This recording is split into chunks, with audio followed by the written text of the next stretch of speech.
Welcome back. You're watching Newsx. My name is Vineet. The External Affairs Minister, Dr. S. Jaishankar, and his counterpart from the SCO member nations in fact, met Chinese President Xi Jinping today. The External Affairs Minister landed in China on Monday, and he is on a two-day visit to attend a conclave of the Shanghai Cooperation Organization. Remember, Defence Minister Rajnath Singh and Ajit Doval were in China, and this is for the first time in 5 years that the External Affairs Minister has visited China. Since Galwan Valley clashes in 2020 June, it is his visit to China since bilateral ties witnessed a severe downturn following the clash. Mr. Jaishankar's visit to China is looked upon as a very crucial visit. During the visit, he apprised the Chinese president of the recent developments in bilateral ties between both the nations. He further engaged with the Chinese leadership.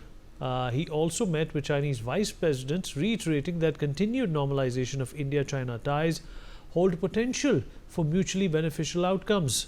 Highlighting a positive step in the bilateral relationship, Mr. Jaishankar welcomed the resumption of the Kailash Mansarovar Yatra, which has been suspended since 2020. India's participation in SCO meetings has intensified recently, including Defence Minister Rajnath Singh and National Security Advisor Ajit Doval's visit to China in June for security-focused SCO discussions. We'll talk about this with our guest. Joining us on the program is Ambassador Suresh Kumar Goel, former diplomat, Major General G.G. Dwivedi, Global Strategic Defence Expert, Mr. Gautam Mukherjee, Senior Journalist, with us on the program as well, and last but by no means the least, Dr. Sharat Kohli, Senior Economist, is with us on the program as well. Ambassador Goel, I'll begin with you, sir. Well, a whole lot of diplomacy has happened in the past as well between these two countries. Can we say, like we say in English colloquially, that a lot of water has passed under the bridge and now it's time to re-look at this relationship? Do you think, from the pathology that China comes from, is that even possible? Vineet, that's a very good question, and I'm going to say it basically because having worked in China, having served in China, and speaking a bit of Chinese, which is an essential criterion to be able to serve in China, at least for us, it used to be for us diplomats. Let me put it this way. China has long memories, and China does not work on short-term objectives. And therefore, to say that a lot of water has flown down whichever river that flows between India and China, and I know that water has a lot of problem between India and China, I don't think that is going to be such a short-term kind of a thing or forgotten so easily. Let me put it this way. The issues between India and China are related not just to really the border or defense or trade or anything specific of that kind. I think it's a very existential kind of a problem. India and China, two major civilizations existing in Asia and now sharing borders. In the past, at least India and China didn't share borders. Now with Tibet going to China, we share borders.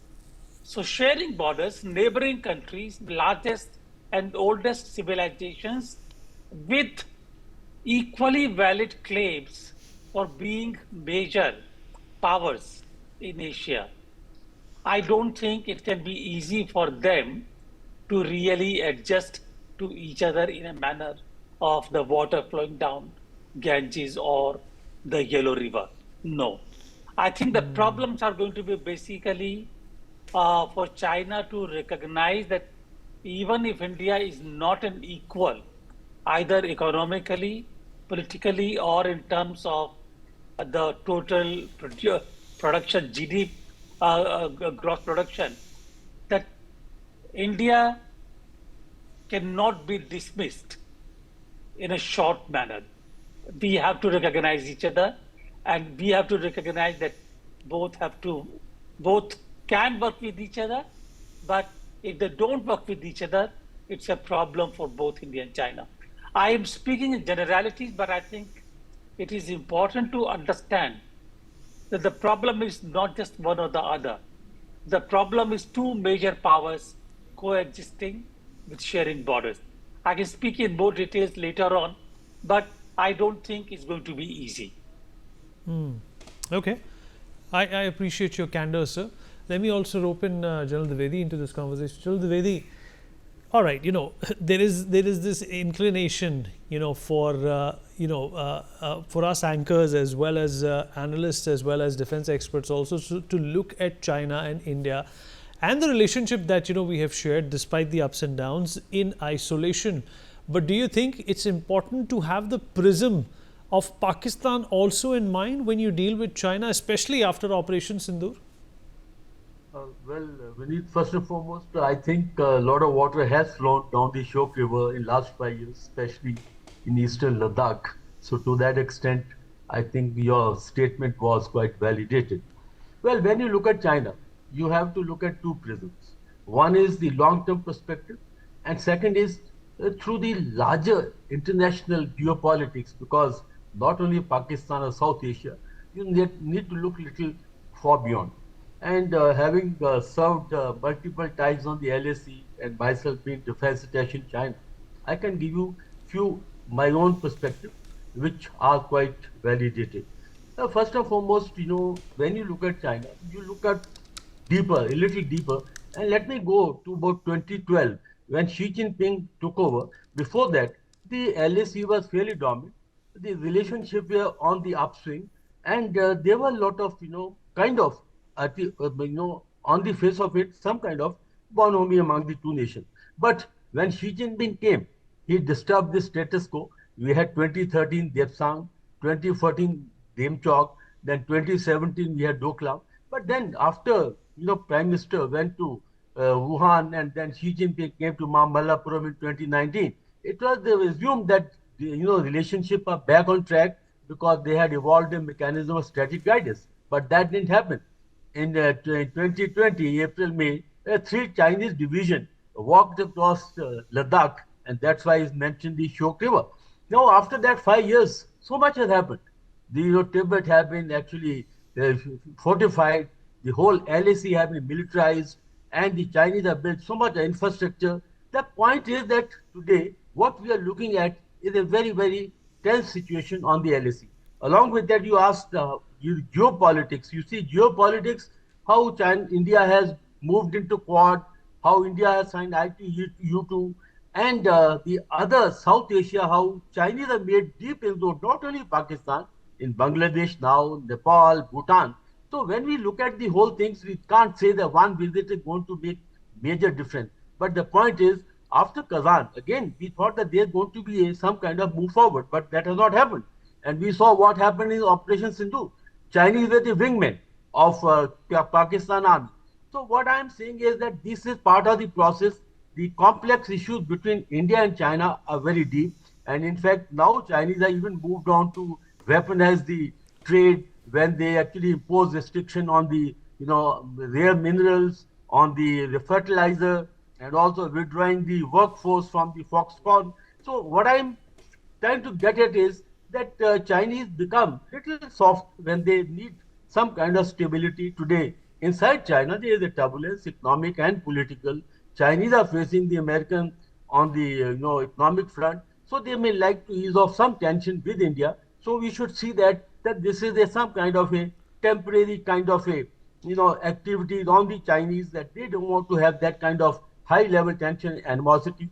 They like to work it out, but I don't think much is going to come forward, because basically two things. Firstly, Chinese don't deal with unequals, and there's a huge asymmetric differential between us and China. And secondly, they are not going to solve the border problem anytime soon. Yes, they would like to carry on the trade. They have $100 billion dollars as a favorable balance. So this is how I think, as far I can sum it up, elephant and dragon can tango, but Chinese want the tune to be theirs, but India is not going to oblige. So therefore, this kind of, back and forth is going to carry on.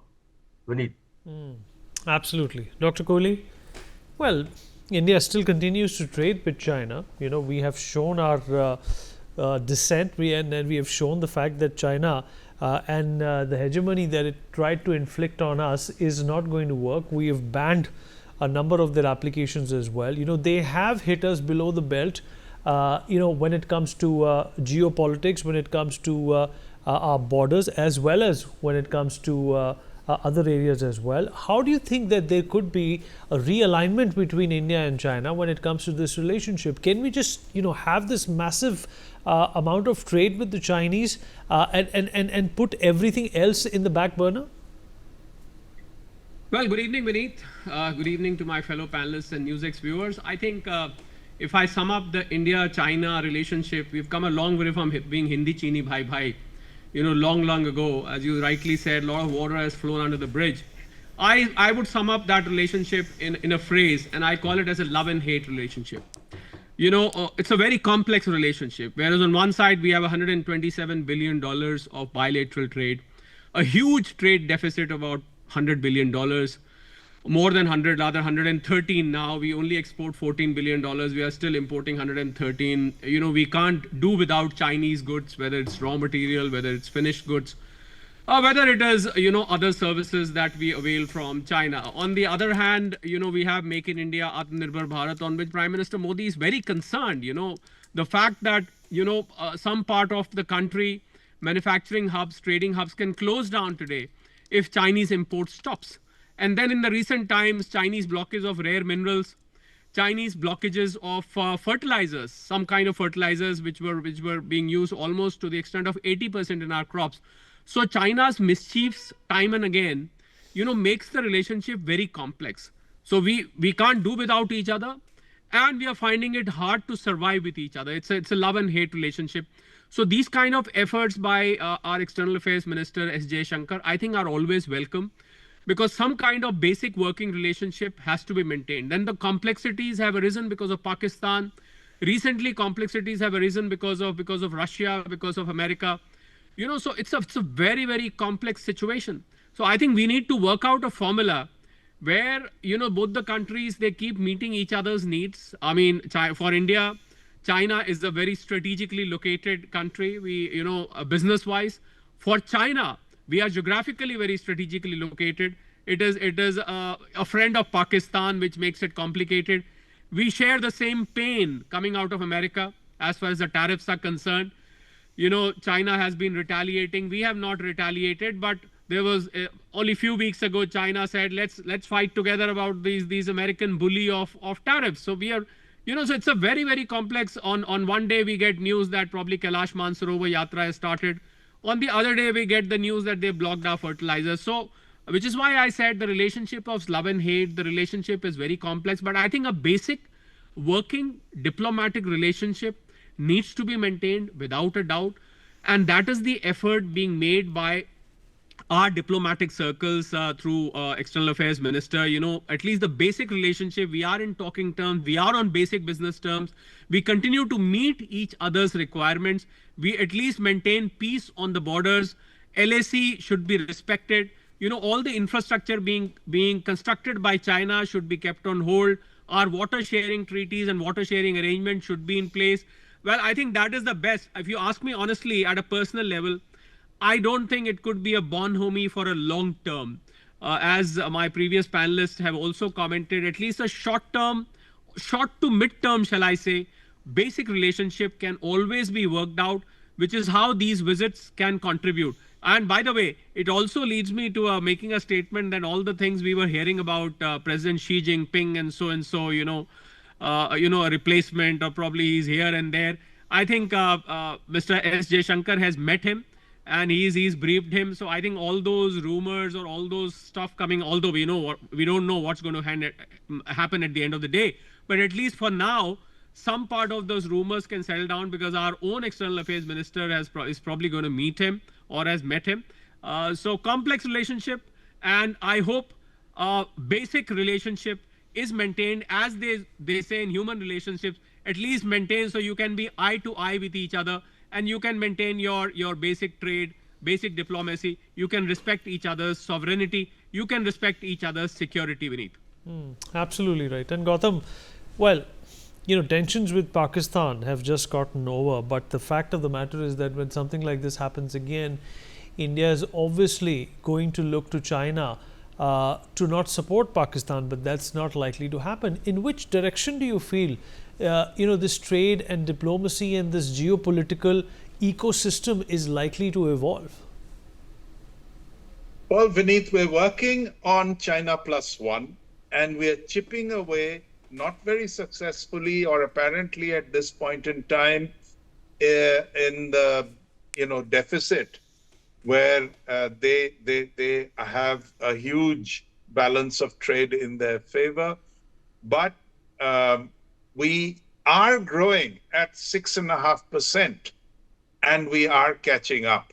In due course, the Indian economy will be at 10 trillion, and we will be the third largest economy in the world, more in a position to deal with China that at the present moment thinks that it need not worry too much about what India is wanting or doing, as long as the trade doors are open from their point of view, and we are kept under pressure wherever possible, either directly or from behind the arras, then they are doing fine.